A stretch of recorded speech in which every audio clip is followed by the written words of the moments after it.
உரிமைக்களம் பார்வையாளர்கள் அனைவருக்கும் வணக்கம். இன்னைக்கான அரசியல் களத்துல நம்ம யார்கிட்ட நேர்காணல் காண போறோம்னா, உயர் நீதிமன்றத்தினுடைய வழக்கறிஞர் திரு பெரியார் வேந்தன் அவர்கள்ட்ட நேர்காணல் காண போறோம். சார் வணக்கம். சார் வணக்கம். யாருங்களா சார்? நல்லா இருக்கு சார். போன வீடியோ நம்ம பேசியிருந்தா ஒரு பயங்கரமான வரவேற்பு, நிறைய தோழர்கள் கமெண்ட்ல போட்டிருந்தாங்க, எங்களுடைய எண்ண ஓட்டத்தை நீங்க பிரதிபலிக்கும் விதமாக இருக்கிறீங்க அப்படின்னு மாதிரி போட்டிருந்தாங்க. நான் சொல்ல போறதா நிறைய தோழர்கள் வந்து கமெண்ட் பாக்ஸ்ல வந்து போட்டிருந்தாங்க, இன்னொரு இன்டர்வியூ பண்ணுங்கன்ற மாதிரி போட்டிருந்தாங்க. ஸோ அதனாலதான் இன்னைக்கு உங்களை கண்டிப்பா வர வச்சு நம்ம பேட்டி எடுத்துக்கிறோம். சரிங்களா? சரி, தமிழ்நாட்டினுடைய அரசியல் களம் தற்பொழுது எப்படி போய்க்கிருக்கு அப்படின்றது உங்களுக்கு தெரியாத விஷயம் ஒன்றும் கிடையாது. இப்ப ஆதவர்ஜுன் வந்து இப்ப நம்ம பேசிக்கிருக்க இந்த தருணத்துல விடுதலை சிறுத்தைகள் கட்சி நிறுவனர் அண்ணன் திருமாவளவனை போய் சந்திக்க போயிருக்கிறாரு. சோ முழுக்க முழுக்க எங்களுக்கு விசிகா தான் வேணும் அப்படின்ற மாதிரி இவங்க வந்து விசிகாவே முழுவதும் நம்புவதற்கான காரணம் என்ன சார்? ஏன் விசிகானே இவங்க இருக்கிறாங்க? அதாவது விசிகா வந்து ஒரு உறுதியான மதச்சார்பற்ற கொள்கையில் இருக்கக்கூடிய ஒரு அடையாளமா இருக்கு. இப்ப கம்யூனிஸ்டுகளும் அதே மாதிரிதான் இருக்கிறாங்க. ஏன் அவங்க வந்து வைகோட்ட போகல, இல்ல மற்ற தலைவர்கள்ட்ட போய் வந்து அவங்க கேட்கறத விட விசிகாட்ட கேட்கறாங்கன்னா வந்து இவர் வந்து மதச்சார்பற்ற கொள்கையில உறுதியா இருக்காரு, பாஜக எதிர்ப்புலையும் உறுதியா இருக்கிறாங்க. ஸோ அதனால வந்து இந்த அரசியலை நம்ம வந்து முன்னெடுக்கணும்னா இவங்களை நம்ம கொண்டு வரணும், இடதுசாரி அரசியலையும் உள்ள கொண்டு வரணுங்கிறதுக்காக தான் அவங்க வந்து தொடர்ச்சியா வந்து ஆதவர்ஜுனால இருந்து எல்லாருமே நினைச்சு விசிகாட்ட வந்து அணுகுறாரு. ஆனா விசிகாவுமே வந்து அந்த கொள்கையில உறுதியா இருந்தாலும் திமுக கூட்டணியில இருந்து அவங்களுக்கு வெளியில வர்றதுக்கு ஏதோ ஒரு நெருடல் இருக்கு. அதாவது ஒவ்வொரு கட்சியும் தனி கட்சி தான், அது தேர்தல் கூட்டணின்றது தேர்தலோட கூட்டணி தான். தேர்தல் முடிஞ்சுட்டா அவங்களுக்கு தனித்தனி கொள்கை இருக்கா இல்லையா? கண்டிப்பா தனித்தனி கொள்கை இருக்கு, ஒவ்வொரு கட்சிக்கும் தனித்தனியான அஜெண்டா இருக்கு. ஆமா. அவங்க வந்து அவங்களுடைய வளர்ச்சிக்காகத்தான் நாளைக்கு எதிர்பார்ப்பாங்க. கண்டிப்பா நம்ம இப்படி யோசிச்சு பார்ப்போமே, இதே இடத்துல 108 இடத்துல திமுக ஜெயிச்சிருந்து அவங்களுக்கு ஒரு 10 இடம் தேவை, 10 இடம் தாவே கேட்ட இருந்தா கேட்டுக்க மாட்டாங்களா? ஐயோ, உடனே போயிருப்பாங்க. ஆளுக்கு முதல்ல ஆளை விட்டு நேரம் போய் கூட்டிட்டு இருப்பாரு. ஆமா, அப்ப போய் திரும்ப கூப்பிட்டு வச்சு கருத்து கேட்டுருப்பாரு, கேட்கணுமா வேணாமாண்டு. அந்த கட்சி ஒவ்வொரு கட்சியும் அவங்க கட்சி நலனையும் அவங்களுடைய எதிர்கால வளர்ச்சியும் குறிச்சு தான் வந்து முடிவெடுப்பாங்களே தவிர இன்னொரு கட்சியை சார்ந்து எடுக்க மாட்டாங்க. கண்டிப்பா அந்த அடிப்படையில வந்து ஒரு நாளைக்கு ஒரு நல்ல முடிவு எடுப்பாரு, விஜய் ஆதரிப்பாருன்றதுதான் என்னுடைய நம்பிக்கை. ரெண்டாவது, அண்ணன் திருமாவர்கள் வந்து எடுக்க போகின்ற இந்த முடிவு இருக்கு இல்லையா, ஒருவேளை தமிழக ஒட்டிக்கழகத்துல போயிடலாம் அப்படின்ற மாதிரி ஒரு முடிவு எடுக்கிறாங்க அப்படின்னா, இது வந்து பட்டியல மக்களுக்கு எவ்வளவு பெரிய ஒரு ஒரு ஒரு வரப்பிரசாதமாக இருக்கும், இல்ல முன்னேற்றமா இருக்குமா, இல்ல பின்னடைவா இருக்குமா? அதை நீங்க எப்படி எடுத்துக்கலாம்? நம்ம அதாவது இதுல பொதுவாவே அடிப்படையாவே நம்ம என்ன பார்க்கணும்னா, இந்த கட்சியினுடைய தாவேகா வந்து வெற்றி பெற்றதை வந்து நம்ம எப்படி ஒரு மாற்றத்துக்கான அரசியலா எடுக்கணும்னா, கடந்த 50 ஆண்டு காலத்துல கடந்த ஒரு 15 ஆண்டு காலம் கடுமையான பண்ணையார்த்தன அரசியலை தான் திராவிட கட்சிகள் பண்ணுச்சு. நிச்சயமா அப்படியா?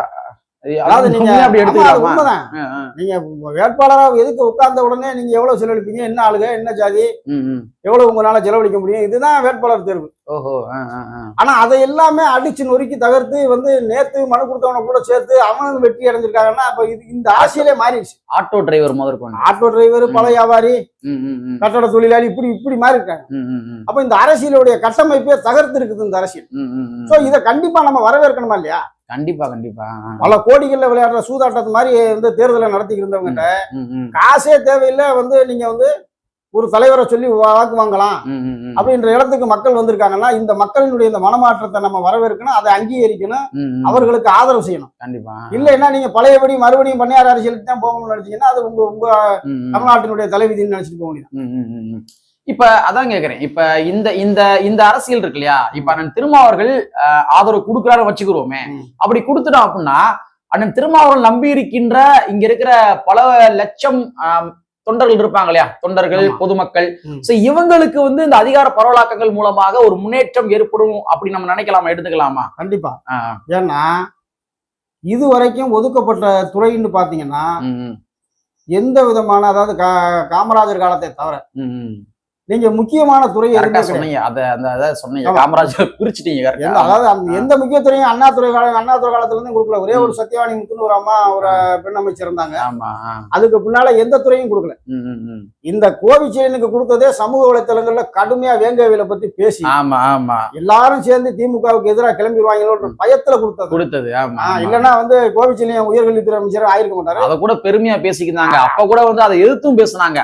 நீங்க 4 அமைச்சர் கொடுக்கறதுக்கு ஒரு 75 ஆண்டுகள் ஆகுது அப்படின்னா அது உங்களுடைய வீழ்ச்சின்ற மாதிரி சொன்னாங்க. பழைய காலத்துல ஒரு நக்கலா கூட ஒண்ணு சொல்லுவாங்க, அதாவது கால்நடைத்துறை மந்திரி ஒருத்தர், பால் வளத்துறை மந்திரி ஒருத்தர். இப்ப மாட்டுக்கு ஒரு மந்திரி, பாலுக்கு ஒரு மந்திரி இருந்த காலமெல்லாம் உண்டு. அப்படி ஒரு காலத்துலதான் அந்த மாதிரி கால்நடைத்துறை தான் நமக்கு கொடுத்தது. சரி. அதாவது மாட்டுக்கு ஒருத்தர் மந்திரி, பாலுக்கு ஒருத்தர் மந்திரி. சரி. ஏன்னா பலனடைகிற ஒருத்தருக்கு வேற துறைக்கு அவரை இன்னொரு பட்டியலினத்தால வந்து கால்நடைக்கு மந்திரி. இவரை ஊசி போட்டு வளர்க்கறது, தீவனம் போடுறது, அவர் பாலை கறந்துட்டு போயிருது. இப்படி துறையாத்தான் இருந்தது முன்னாடி எல்லாம். சரி. ஆனா இந்த தாவேகா வந்து அடிப்படையிலேயே இவர் வந்து ஒரு அம்பேத்கரை முன்னிறுத்தி தான் அரசியல் பண்றாரு. ஆமா. நீங்க வந்து அந்த அவங்களுடைய விளம்பரங்கள்ல பாத்தீங்கன்னா அம்பேத்கர் மெயின் இடத்துல இருக்கிறாங்க. அரசமைப்பு சட்டத்தை காப்பாற்றுகின்றாரு. அதே மாதிரி வந்து இன்னைக்கு அந்த கட்சியில வந்து 20க்கும் மேற்பட்ட பட்டியல் எம்எல்ஏக்கள் இருக்காங்க. பொது தொகுதியில வந்து விருதுநகர்ல ஒருத்தரை வந்து ஜெயிக்க வச்சிருக்காங்க. அப்படின்னு சொல்லும் போது வந்து முக்கியமான துறைகள் கிடைக்கிறதுக்கு வாய்ப்பு இருக்கு. அதன் மூலமா அந்த சமூகம் கண்டிப்பா பலனடையும். கண்டிப்பா அதிகாரம். இது அண்ணன் திருமாவளவனுடைய முழக்கம் கூட இதுதானே. அது காலம் வேற கனிந்து வந்திருக்கின்றது, அந்த சூழல் உருவாயிருக்கின்றது. இன்னும் சொல்ல போறாந்தா விஜயுடைய ஆட்சி இப்ப யாருடைய கைகள் இருக்கு அப்படின்னா அது விசிக நிறுவனர் அண்ணன் திருமாவர்கள், அதே மாதிரி கம்யூனிஸ்ட் கட்சி இவங்களுடைய கைகள் தான் இருக்கின்ற மாதிரி சூழல் இருக்குது. ஒண்ணு இவங்களை பொருந்தலி விட்டுனா அவர் எங்கிட்டும் போக முடியாது இல்லையா. அந்த ஒரு சூழல் இருக்குது. அப்ப நம்ம இப்படி எடுத்துக்கலாம். அப்ப அதிகார பரவலாக்கல் கிடைச்சு அப்படின்னா பட்டியல் மக்களுடைய ஒரு வாழ்க்கையில அடுத்த கட்ட நகர்வா இது இருக்கும்னு எடுத்துக்கலாமா? அப்படி எடுத்துக்கலாம். அதுதானங்க அரசியல.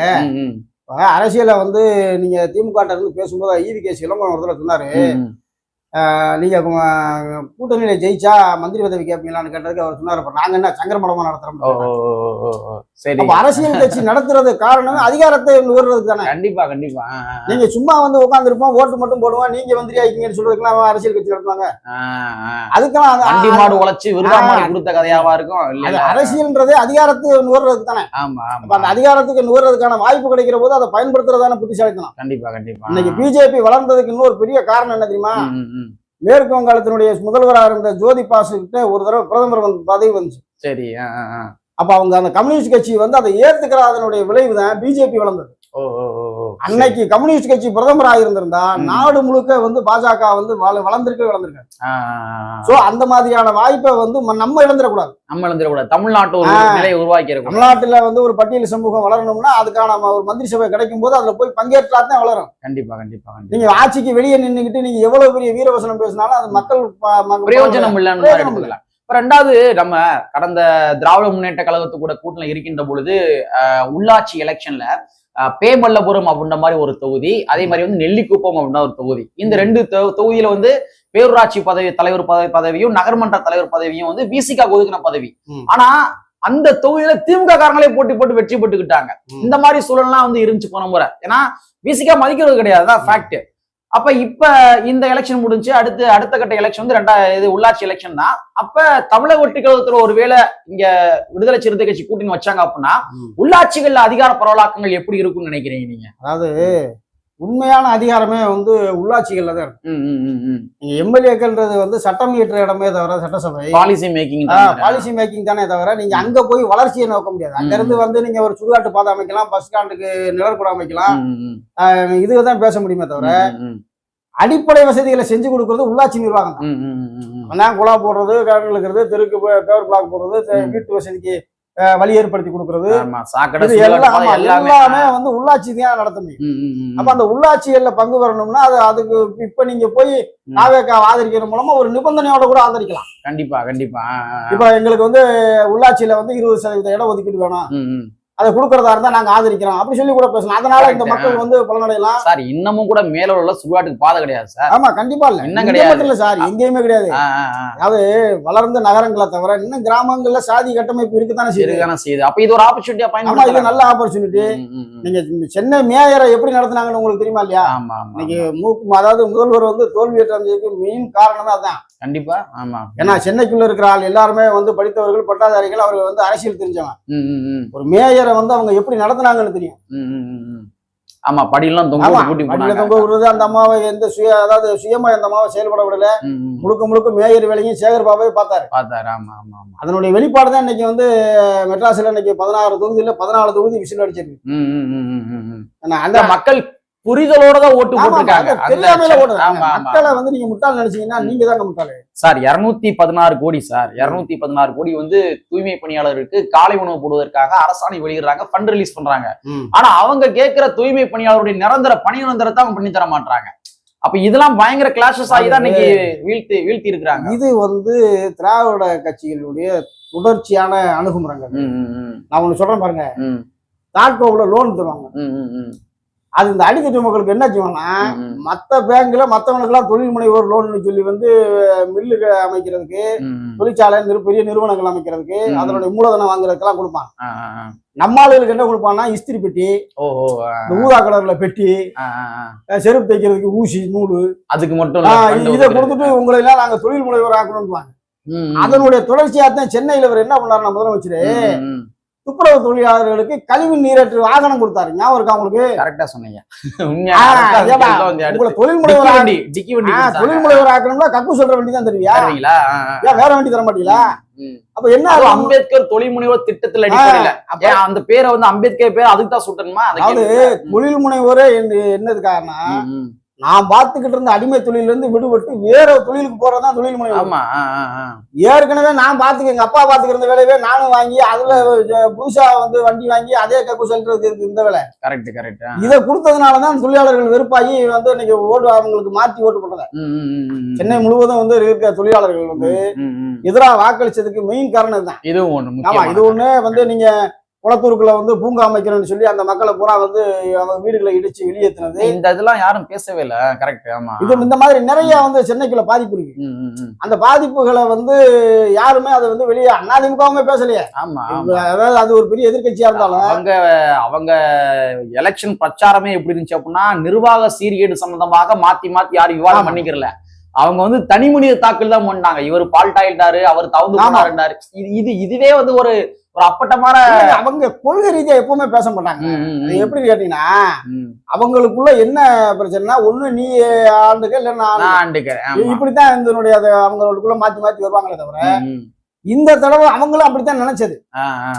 அதாவது சிந்தனை செல்வன் இன்னைக்கு வந்து நம்ம பொதுச் செயலாளர் இருக்காரு, அவர் ஒரு பேட்டி கொடுக்குறாரு, இது வந்து வெறும் மாற்றம் தான் நடந்திருக்கே தவிர புரட்சி நடக்கல. ஆனா அது அப்படி இல்லை. அதாவது மாற்றம்ன்றது எப்படின்னா, திமுக இருந்து மாத்தி அதிமுக கொடுக்கறது, அதிமுக இருக்கிறத மாத்தி திமுக கொடுக்கறது. ஆனா இப்ப அப்படி கொடுக்கல, ரெண்டு பேர்த்தையும் புடுங்கி புதுசா ஒரு ஆட்டை கொடுத்தாங்க. இதுதானே புரட்சி. கண்டிப்பா கண்டிப்பா இதுதானே புரட்சி.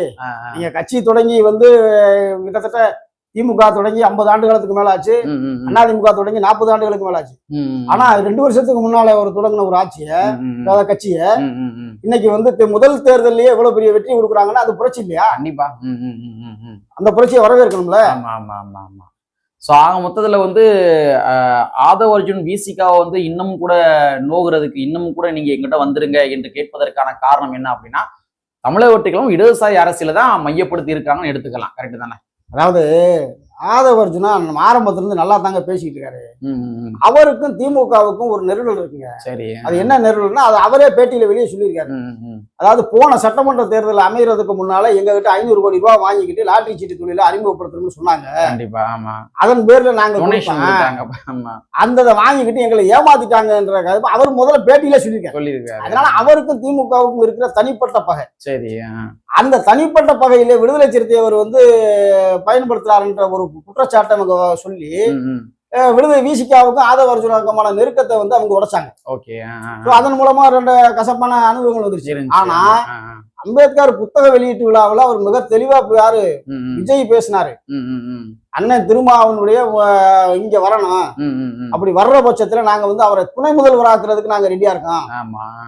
அதே மாதிரி வந்து அவர் இங்க வர முடியலன்னா கூட அவருடைய மனத்துல இருக்கிற மனசு பூரா இங்கதான் இந்த கூட்டத்துலதான் இருக்கும் அப்படிலாம் பேசினார். அது இன்னைக்கு திடீர்னு ஆட்சிக்காக வந்து இவரை தேடி வந்து எல்லாம் கூப்பிடல. ஆரம்பத்துல கொள்கையை வந்து வழிகாட்டுற காலத்துல இருந்து ஆதவ் அர்ஜுனால இருந்து அந்த கட்சி தலைவர்கள் எல்லாருமே வந்து விசிகாவை வந்து ஒரு நெருக்கமான கட்சியா தான் பார்த்துட்டே வந்திருக்காங்க. இப்ப கூட பல மேடைகள்ல பேசுகின்ற பொழுது ஆதவ் அர்ஜுன் வந்து தாவேக்கட போன பின்பாக கூட என்ன சொல்றாருன்னா, தலைவர் திருமாவளவன்றதான் அந்த வார்த்தையை யூஸ் சொல்றாரு. அண்ணன்ற மரியாதையை வந்து அவருக்கு வரைக்கும் விட்டு கொடுத்தது இல்ல. இப்ப கூட வந்து குறைவா சீட்டு கொடுத்தப்ப கூட ரொம்ப வருத்தப்பட்டு சொன்னாரு, அண்ணன் கேட்கிற இரட்டை இலக்கு எண்ணிக்கையை கொடுக்க கூடாதா, இல்ல அதுக்கு என்ன தகுதி இல்லையா விசிகான்னு கூட சொன்னாரு. ஆனா என்னன்னா, திமுக ஒரு கட்டமைப்பு ஒண்ணு இருக்கு. அவங்க தன்னை யார் எதிர்த்தாங்களோ வந்து அவங்கள பூரா வந்து வெளியேற்றி விட்டுருவாங்க. அந்த வேலையை வந்து அவன் கரெக்டா செய்வார். அதனுடைய வெளிப்பாடு தான் அவரையும் வந்து சொல்லிட்டே இருக்க தவிர அவர் விசிகாவுக்கு ஒன்றும் பெரிய துரோகமோ இந்த விசிகா வளரக்கூடாதுன்னு நினைக்கிற ஆட்கள் கிடையாது. ஓகே ஓகே ஓகே சரிங்க சார், ரொம்ப மகிழ்ச்சி. பல்வேறு வகையான தகவல் பகிர்ந்துக்கிட்டீங்க. இப்ப நான் பேசிக்கிருக்க இந்த தருணத்துல ஆதவர்ஜுன் அவர்கள் அண்ணன் திருமாவளவன் சந்திச்சிருக்கிறாரு. ஸோ என்ன பேசியிருக்கிறாங்க, என்ன முடிவு எடுத்திருக்கிறாங்க, இல்லை வந்து ஒரு ஹிடன் அஜெண்டா மாதிரி இருக்குமா, இல்லை திடீர்னு நாளைக்கே அறிவிப்பாங்களா, நாளை கழிச்சு அறிவிப்பாங்களா, இல்லை விஜய் அவர்கள் பதவி ஏற்கின்ற பொழுது திடீர்னு போய் அங்கே சர்ப்ரைஸ் விசிட் கொடுப்பாங்களா, இல்லை இந்த மாதிரி பல்வேறு வகையான யூகங்கள் இதுல என்னன்னா ஆளுநர் அவர் 2வது தடவை போய் பார்த்து ஆட்சி அமைக்கிறதுக்கு உரிமை கோரியிருக்காரு தாவேக தலைவர். ஆளுநர் இதுல என்ன தப்பு செய்யறாருன்னா, இதுவரை அதாவது இந்தியாவுல 2 சட்டம் இருக்கு. ஒண்ணு அரசியலமைப்பு சட்டம், இன்னொன்னு கன்வென்ஷனல் லா. ஒண்ணு மரபுப்படி நடக்கணும், இல்ல அரசியல் அமைப்பு சட்டப்படி நடக்கணும். நீங்க மரபுப்படி நடக்கிறதா இருந்தா கூட வந்து யாரு சிங்கிள் லார்ஜஸ்ட் பார்ட்டியா தனி பெரும் கட்சி இருக்கானோ அவனை தான் முதல்ல கூப்பிடும். அவர் ஆட்சி அமைக்க முடியாத பட்சத்துல அவர்களுக்கு ஒரு கால அவகாசம் கொடுத்து அந்த பெரும்பான்மையை நிரூபிக்க முடியலன்னா ஆட்சியை டிசால்வ் பண்ணி அடுத்த ஆளை கூப்பிடலாம். இல்லைன்னா ஒரு 6 மாசம் வரைக்கும் கவர்னர் ஆட்சியை வந்து கண்டினியூ பண்ணலாம். ஆனா நீங்க முதல்ல பரீட்சை எழுதுறதுக்கு முன்னாலே எத்தனை மார்க் வாங்குவேன்னு கேட்கிற மாதிரி நீ ஆட்சி அமைக்கிறதுக்கு முன்னாலே 118 இருக்கான்னா அது 118 பரீட்சை எழுதுறதுக்கு முன்னாடி மார்க் போடுவேன். நீ நான் காலுக்குள்ள நுழையும் போதே நீ எத்தனை மார்க் வாங்க வேண்டிய நீ ஏன் கேட்கிற? இது கவர்னர் வந்து தேவையில்லாத வேலை. இது வந்து இப்படி அரசியல் சட்டத்திலே இல்லை. அதனால வந்து அது நாளைக்கு இதுக்கு ஒரு முடிவு வந்துடும். கண்டிப்பா வந்து காங்கிரஸ் வந்து உள்ள வந்திருக்கு. விசிகாவும் கம்யூனிஸ்டும் நாளைக்கு நல்ல செய்தி அறிவிப்பார்கள் தான் எல்லாரும் நம்புறாங்க. அதுதான் நல்லதும் கூட. தமிழ்நாட்டின் வளர்ச்சிக்கு மதச்சார்பற்ற அரசியல் எடுக்கணும்னா கண்டிப்பா விசிகாவும் கம்யூனிஸ்டும் தாவேக்காவை ஆதரித்தான் ஆகணும். இதுதான் விசிகாவினுடைய உறுப்பினர்களுடைய விருப்பமா இருக்கு. ஓகே சார், ஓகே சார், பல்வேறு வகையான தகவல் பகிர்ந்துக்கிட்டீங்க. பொறுத்து வந்து பார்ப்போம் அரசியல் களத்தில் என்ன நடக்குது என்பதனை அப்பைக்கப்ப நம்ம தொடர்ச்சியா பேசுவோம் என்பதை கூறிக்கொண்டு கற்பி ஒன்று புரட்சி சென்ற புரட்சியாளர் அம்பேத்கருடைய வரியை கூறிக்கொண்டு நிறைவு செய்யணும். நன்றி, வணக்கம்.